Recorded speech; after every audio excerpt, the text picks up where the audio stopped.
So ever since the Ole Miss game, Auburn has been utilizing empty quad bunch formations to facilitate passing on third down. So these are all the ones that they dialed up against Tennessee.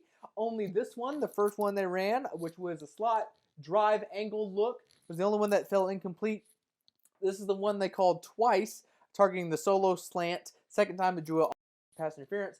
We're going to dive into this one a little bit more, but this is the one they ran the last time, which is the slot mill with an F option, which is what they hit Anthony Schwartz on. So a lot of variety, a lot of tough things to diagnose because, look, empty formation, you're trying to stretch the defense from sideline to sideline, manifest holes into the zone a little bit more, or make more distance for man coverage to potentially cover if you're running horizontal routes.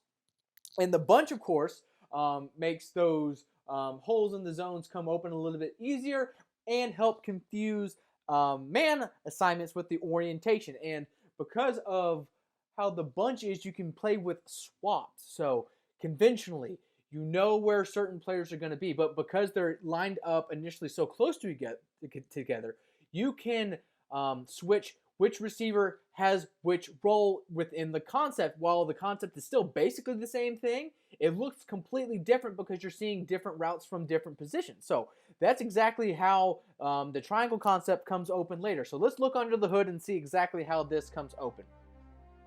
So this is how their swap triangle concept looks.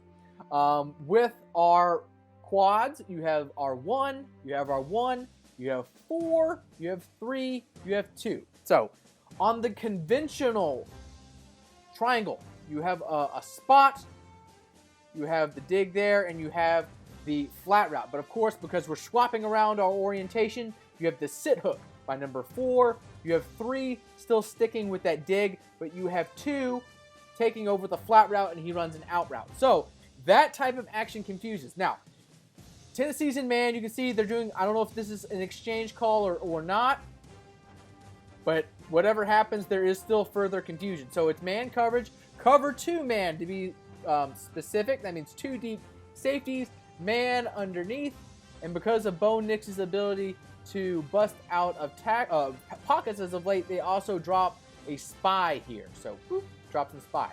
But again, since it's cover 2 man, it looks like he assigns himself with that one. He's got 2, he's got 1, he's got 1. So you would think with that exchange call, they're swapping 3 and 4. But what happens, because of the outbreaking route, he follows him outside, and our linebacker picks up our number 3 guy running the dig. No one is left to take the sit hook and Seth Williams. And of course, if we move over a couple frames, you can see he's locked on. He's locked on.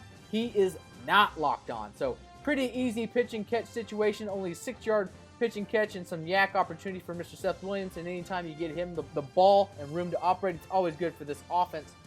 And again, because of all the variability you have, you could have run the conventional triangle, or you could run the swap triangle, which is what happens. The change in match pattern really does play with the defense and completes an easy completion. Again, this is something Auburn has been starting to lean on more and more on third down the last couple of weeks. So with the Iron Bowl right around the corner, it remains to be seen how much they want to utilize this against the Crimson Tide.